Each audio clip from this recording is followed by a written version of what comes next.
Welcome back to the Quiet Room. Today's episode comes from one of the hardest questions we ever get in this space. Not about how to achieve or how to change, but how to release. One of our listeners wrote in and said, I know it's time to let go, but I don't know how.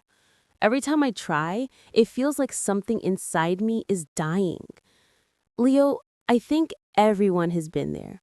Holding on to someone, something, or even a version of themselves that they've outgrown. Why does letting go, something that sounds so freeing, feel so much like grief? That's such a deep question, JS. Letting go sounds simple in language, but emotionally, it's one of the most complex human experiences we go through. It hurts so much because, in truth, you're not just letting go of a thing, you're letting go of an identity. Every relationship, every dream, every chapter of your life becomes part of who you believe you are. So when it ends, your nervous system doesn't interpret it as change, it interprets it as death. So we're not just losing the person or the moment, we're losing the version of ourselves that we existed in that connection. Exactly. Letting go means allowing part of your story to dissolve, and that triggers the same emotional circuitry as physical loss. The brain doesn't like gaps in identity. It needs continuity, a sense of who you are and where you belong. So when you remove something or someone that's been part of your definition of me, the brain panics. It says, wait, if I'm not this person's partner or this role or this version of myself, then who am I? That confusion feels like pain. That's why people often confuse emotional attachment with love. But attachment is the need for identity, not necessarily connection. That's so powerful. It's like we cling to what hurts us, not because it feels good, but because it feels familiar. It reminds us who we were. Yes, we hold on because certainty feels safer than freedom. Even if what we're holding on to is painful, it's known. And the known, even when it's heavy, feels less terrifying than the unknown. That's why people often say, I'd rather stay with this pain than face the emptiness. But here's the truth. Emptiness isn't absence. It's space. It's the space where new life can grow, where healing breathes. The problem is we mistake that space for loneliness, when in reality, it's rebirth. That's such a gentle way to see it, but I think most people, when they're in it, don't see rebirth, they just see loss. So how do we begin to face that space without collapsing into it? The first step is to allow the grief. Grief isn't a sign of weakness, it's the evidence of love, of meaning. You can't release something you're still fighting to understand. So before you let go, you have to honor what it was, what it meant. That means letting yourself cry, remember, ache. It means saying, yes, this mattered. Yes, it shaped me. When you allow yourself to feel the loss fully, you're giving your system permission to process the emotional weight. What hurts isn't just what's gone. It's the resistance to accepting that it's gone. Exactly. The moment you stop resisting reality, the pain begins to soften. Think of a clenched fist. The tighter you hold, the more your hand shakes, the more your muscles ache. The moment you open your palm, there's still sensation, but it's relief, not tension. Letting go doesn't mean you forget. It means you stop carrying what no longer belongs to you. That image is so clear. But what about when what we're letting go of feels tied to our sense of love, like a person or a version of love that felt like home? That's where it gets most tender. Because love and attachment are not the same, but for many of us, they've been intertwined for so long, we don't know how to tell them apart. Love is expansive. It gives freedom. Attachment is constrictive. It gives safety. When we confuse the two, we mistake the discomfort of release for the loss of love itself. But here's something beautiful. Real love doesn't vanish when you let go. It transforms. It becomes compassion, understanding, sometimes even gratitude. Letting go doesn't erase love. It purifies it. That's beautiful, Leo. But how do you do that in practice? Like, how do you actually let go? Because when you're in that pain, your mind keeps replaying memories, your body still reacts, your heart still remembers. Yes, that's where awareness becomes a daily practice, not an instant fix. Here's what I often tell my patients. You don't let go once, you let go many times. Every morning, every thought, every wave of emotion is another opportunity to release a little more. Some days you'll feel strong, other days you'll fall back into the memory. That's okay. That's the rhythm of healing.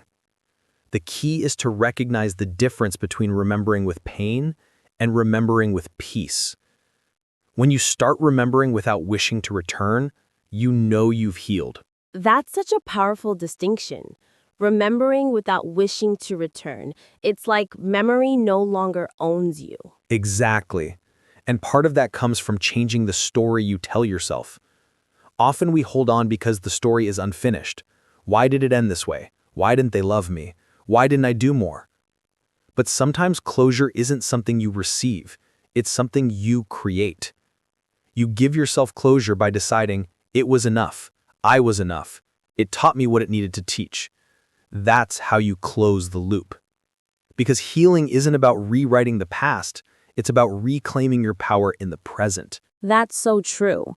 And maybe that's why it hurts, because letting go requires accepting that we may never get the answers we wanted. Exactly. And that acceptance, that surrender, is the most courageous act of all. You're choosing truth over fantasy, reality over control.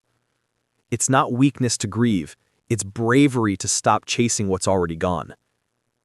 There's a beautiful line I love, letting go is not the end of love, it's the beginning of freedom. That gives me chills.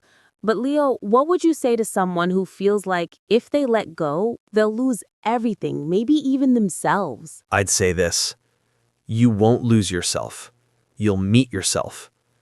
The person you've been trying to protect under all that holding on, that's who's waiting for you on the other side of release.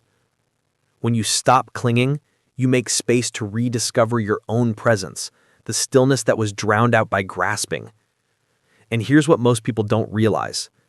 Letting go doesn't empty your life, it empties your hands, so you can hold something new. That's so simple, yet so profound.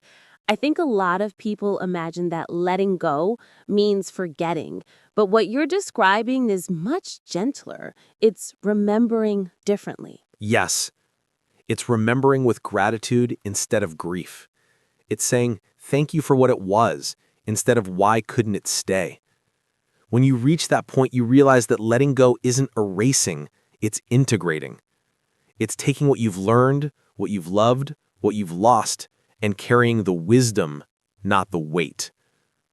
That's the art of letting go. That's beautiful. But can you talk a little bit about the body's role in all this? Because sometimes even when your mind says, I've moved on, your body still reacts. Your chest tightens, your stomach drops when you think of them.